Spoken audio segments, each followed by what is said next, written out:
Anda kembali menyaksikan Apa Kabar Indonesia Malam. Pemirsa, polisi masih menyelidiki misteri kematian seorang pria paruh baya di kamar penginapan di Bandar Lampung, Lampung. Terbaru polisi meminta rekaman CCTV saat korban berbelanja di sebuah minimarket sebelum ditemukan tewas di kamar penginapan di Kedaton, Bandar Lampung. Kasus kematian pria paruhbaya asal Tangerang, Banten yang jasadnya ditemukan tewas dengan kondisi bagian kepala terlilit lakban dan plastik di kamar penginapan di Labuhan Batu, Bandar Lampung masih terus diselidiki kepolisian. Polisi melakukan penyelidikan dengan mencari bukti petunjuk rekaman kamera pengawas serta memeriksa sejumlah saksi. Dari rekaman kamera CCTV di sebuah minimarket tak jauh dari lokasi kejadian, terlihat korban diantar seorang pria yang diketahui sebagai tukang ojek. Usai berbelanja, korban kemudian diantarkan tukang ojek tersebut menuju lokasi kamar penginapan. Untuk sementara saksi yang sudah kita periksa, ya sekitar ada 5 ya sudah kita periksa, kemudian kemarin ada tambahan lagi ya. Kurang lebih ada 3 ya dari saksi dari Indomaret, kemudian saksi-saksi yang lainnya ya kami periksa dan kami dalami semuanya. Infonya kan sebelum korban ditemukan meninggal, korban itu sempat diantar ke seorang pria ya Bang ya? Ya. Itu sudah diperiksa belum Bang? Untuk ojek ya yang Mr. X ya mengantar korban itu sudah kita lakukan pemeriksaan, sudah kami dalami, kemudian kita juga fokus dengan yang lain ya, bagaimana korban meninggal, seperti itu. Polisi sejauh ini sudah memeriksa 8 orang saksi termasuk seorang pria yang disebut tukang ojek dan wanita pengelola kamar penginapan. Hingga kini polisi masih mengumpulkan keterangan saksi dan bukti petunjuk lainnya guna mengungkap tabir kematian korban. Dari Bandar Lampung, Lampung, Pujian Syah, TV One mengabarkan.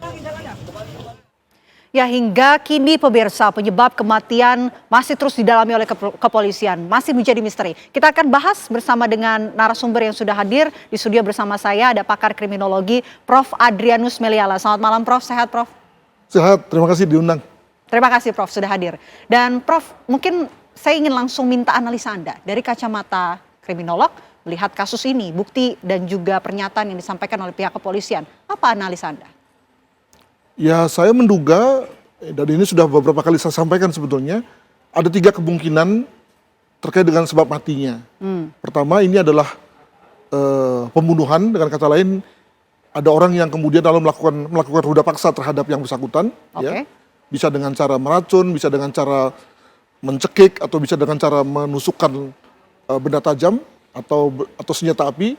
Yang kedua adalah kematian akibat dari, ya saya sebut saja misalnya kepleset ya, akibat dari suatu kegiatan dalam rangka pencarian kepuasan seksual yang boleh dibilang sebagai menyimpang. Ya.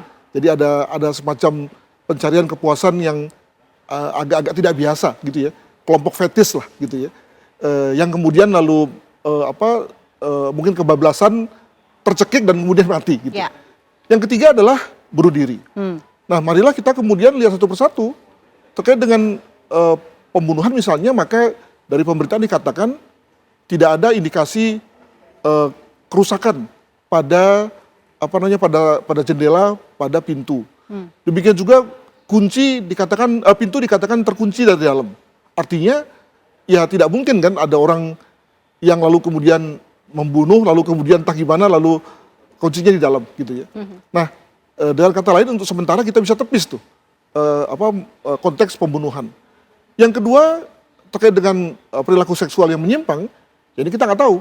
Kita belum tahu misalnya bagaimana, untuk apa dari sana, kita juga belum tahu jejak digital, maka tentu lalu menjadi penting bagi kepolisian untuk mengungkapnya, sehingga mengetahui circle-nya, kelompok sosial dari yang bersangkutan, sehingga bisa diketahui indikasi bahwa yang bersangkutan memang pelaku atau aktif dalam rangka sexual behavior disorder seperti itu. Nah, yang ketiga adalah bunuh diri. Dan kalau kita bicara mengenai beberapa kasus sebelumnya, misalnya seperti kasus yang menyangkut seorang diplomat muda Indonesia, itu kan bahwa ternyata bunuh diri dengan indikasi seperti itu bisa. Ya. Tentu mungkin dalam hal ini tidak hanya sekedar memasukkan ya, plastik dan kemudian mengikatnya, tapi juga kemudian dibantu dengan obat-obat depresan yang membuat lalu yang bersangkutan merasa fly, nyaman gitu ya, sehingga lalu kemudian saat dia tercekik ya, maka kemudian dia tidak bisa lagi membuka ketika dia berbalik pikiran ya, membuka dan kemudian tercekik dan kemudian mati. Nah, mana yang paling kuat? Ya tentu kita kembalikan pada polisi yang nampaknya melakukan kegiatan triangulasi ya, jadi menempuh berbagai macam cara, mulai dari konteks ketubuhan, lihat otopsi, lihat darah, lihat isi lambung, demikian juga soal-soal yang terkait dengan jejak digital, pasti itu dibuka semua, dan yang terkait dengan fisik ya, misalnya saja tadi soal kunci, soal sidik jari, soal mungkin juga, makanya tadi dipakai beberapa alat yang memperlihatkan, yang diharapkan memperlihatkan apakah ketika ada perubahan misalnya botol atau cangkir itu sesuatu yang natural atau yang dipaksakan begitu ya. Nah, dari situ kita bisa menduga bahwa jangan-jangan ada perkelahian gitu ya, sehingga kemudian lalu kita bisa duga bahwa ada pembunuhan gitu. Nah, itu yang kemudian tentunya masih di tangan polisi semua informasinya. Demikian. Dan barang bukti tersebut yang harus dipastikan untuk kemudian mengungkap penyebab ini. Tapi sejauh mana pihak kepolisian harus mencari tahu aktivitas terakhir, kemudian latar belakang, bertemu dengan siapa, seberapa jauh sih itu kemudian untuk bisa mengungkap penyebab kasus ini? Kembali ini adalah kegiatan Serse ya, di mana pemikiran Serse adalah berangkat dari TKP, berangkat dari crime scene. Crime scene mesti habis diubek-ubek gitu ya, sampai kemudian sudah 100% sudah ludas semua gitu ya, barulah kemudian keluar. Gitu. Jangan dari luar gitu ya, lalu kemudian ke dalam. Nah, ini cara berpikir Intel lah gitu ya, yang seringkali membuat lalu kita berada pada situasi cocokologi, ya, mencocok-cocokkan, padahal sebetulnya kenyataannya tidak demikian. Nah, kelihatannya polisi sudah habis nih, ya 2-3 hari ini sudah habis mengubek-ubek TKP, ya. Nah, maka kalau kemudian polisi sudah mulai melihat pada kegiatan terakhir, siapa yang mengantar dan seterusnya, itu saya kira adalah hal yang wajar. Demikian. Tapi kalau kita melihat begitu pola peristiwa dari kasus ini mirip dengan kasus sebelumnya. Prof, apa yang bisa diambil agar kasus ini jauh lebih cepat untuk bisa terungkap? Ya, kalau dalam hal mau disamakan dengan peristiwa sebelumnya, maka itu kita asumsikan bahwa korban ini juga melakukan bunuh diri. Dengan kata lain, dia melakukan semacam copycat, ya, melakukan semacam replikasi, duplikasi atas apa yang dia lihatnya pada yang lalu, pada kasus almarhum Arya Daru misalnya, lalu kemudian dia ulangi gitu ya. Dan juga tidak hanya kasus Arya Daru, sebetulnya Indonesia juga sudah punya beberapa catatan kasus semacam. Dalam negeri apalagi di luar negeri. Dengan kata lain, kalau yang bersangkutan mau melakukan modus yang sama, terbukti bahwa melakukan asfiksia atau pembuatan menutup jalan nafas ya, sehingga membuat diri tercekik dan kemudian lalu meninggal, itu ternyata terbukti fatal ya, dan itu dilakukan maka dan murah juga gitu ya, dengan cara memasukkan plastik lalu mengikatnya, itu ternyata murah dan mudah. Demikian.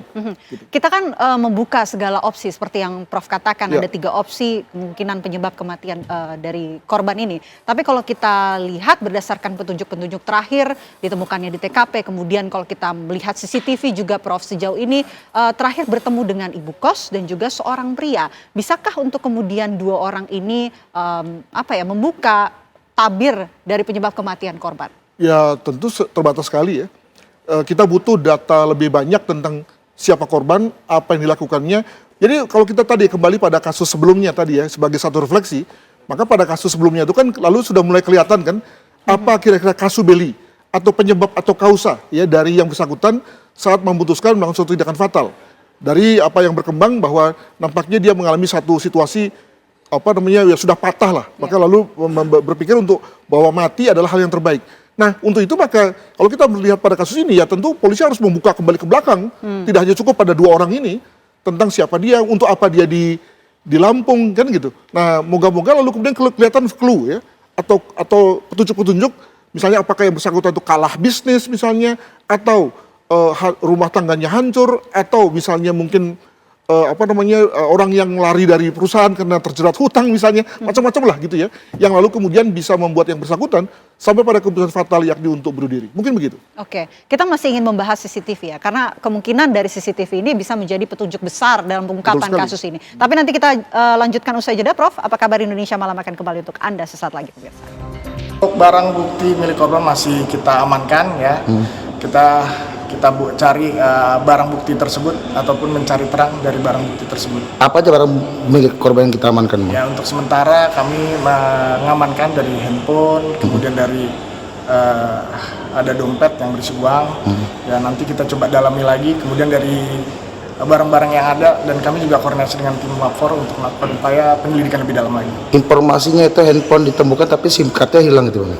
Kami akan dalami, memang itu masih kami dalami ya, proses tersebut, karena kami juga harus mencari dan menyelidik ke belakang lagi apakah memang benar dari informasi dari ibu kos yang menyatakan bahwa korban pada saat itu masih kita dalami, pokoknya tahap penyelidikan seperti itu aja. Bang, kalau korban sendiri Bang terakhir komunikasi dengan siapa Bang gitu Bang?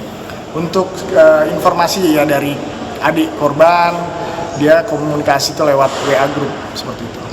Jadi, apa Bang, ada kalimat-kalimat yang mencurigakan di situ Bang? Untuk masih kami dalami karena memang ada beberapa petunjuk-petunjuk yang masih kita harus cari tahu ya, seperti itu. Bang, dari informasi saksi sendiri yang kita periksa minta keterangan Bang, terakhir kali korban bertemu dengan seseorang Mr. X itu Bang, sejauh ini pemeriksaan seperti apa? Mr. X itu masih kita dalami, Mr. X itu siapa itu masih kita dalami. Yang pasti berdasarkan hasil CCTV, korban hanya berkomunikasi dengan ibu kos dan juga seseorang yang mengantar korban.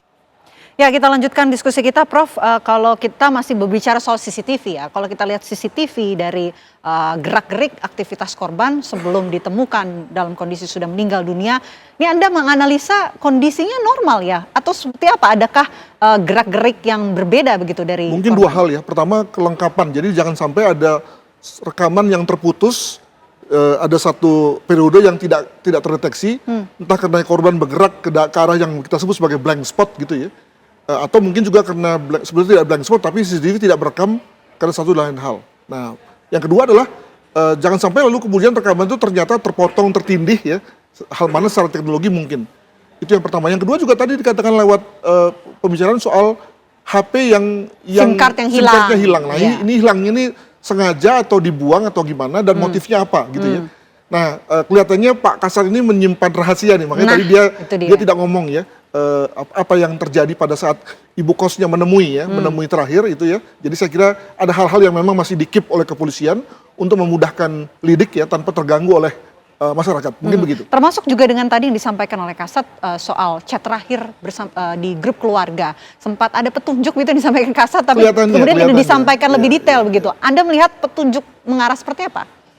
Waduh, saya nggak berani lah ngomongnya. Apakah ini menjadi petunjuk kunci? Bisakah ini Mungkin kemudian begitu menjadi ya. petunjuk kunci? Ya saya kira dalam kasus seperti ini petunjuk itu bisa saling kompatibel ya. Jangan kata lain lemah tapi kemudian dikumpulkan jadi satu, ternyata jadi mosaik nih. Ya, gitu menjadi puzzle yang sudah lengkap gitu betul, ya. betul, Oke. gitu. Kalau kita bicara juga korban ini usianya kan 61 tahun. Ada nggak sih kemudian indikasi yang bisa terlihat dari usia korban yang juga bisa mengarah pada 3 kemungkinan penyebab kematian yang tadi Anda jelaskan? Ya tentu mungkin sekali ya, karena pada era dewasa ini 60 tahun kan bukan atau belum menjadi satu usia yang dimana lalu orangnya itu lalu tidak aktif ya, tidak bisa bersosial, tidak bisa berbisnis, tidak bisa berpolitik malah gitu. Jadi saya kira masih banyak hal-hal yang mungkin bisa menjelaskan siapa dia, apa aktivitasnya, untuk apa dia di Lampung gitu ya. Nah untuk itu maka lalu kesaksian keluarga, jejak digital menjadi penting. Nah dalam hal ini nampaknya kepolisian mungkin belajar dari kasus sebelumnya di mana pada kasus itu kan kepolisian mencicil ya, dan mencicilnya lalu kemudian terlihat tidak sistematis. Hal mana paling nggak bagi kami sebagai pengamat lalu ngeselin ini. Menimbulkan pertanyaan juga ya. Betul. Maka untuk kali ini kelihatannya semua ditahan, di-keep dulu gitu ya. Nah, diharapkan lalu setelah semua data terkumpul, satu kesimpulan yang besar diambil dan baru diadakan rilis ya, apakah lalu kemudian lanjut atau tidak lanjut dari sisi penyelidikannya. Demikian. Terakhir Prof, apa yang tidak boleh dilewatkan oleh penyidik, pihak kepolisian tentunya agar kasus ini benar terungkap sebagaimana mestinya? Jadi kan dalam hal ini kepolisian tidak mencari bukti baru, karena semua bukti ada di situ ya, dan juga kemudian juga tidak ada orang yang mengganggu TKP gitu ya. Jadi dalam hal ini lebih kepada polisi berperang dengan dirinya, bagaimana bekerja secara sistematis dan efisien untuk mengumpulkan semua barang bukti secara terstruktur dan sistematis untuk kemudian sampai pada satu kesimpulan. Baik. Jadi bayangkan kalau pada pihak lain ada crime scene yang pelakunya nggak ketahuan, barang buktinya hilang, tentu lebih sulit ya. Tapi di sini semua ada, tinggal kemudian polisi merangkainya menjadi satu mosaik yang meyakinkan kita semua. Demikian. Oke. Terima kasih banyak Prof. Adrianus Meliala. Kita tentunya berharap bagaimana perkembangan kasus ini, apa yang akan nanti disampaikan oleh pihak kepolisian berkaitan dengan penyebab kematian dari korban. Terima kasih Prof, semoga sehat selalu. Terima kasih.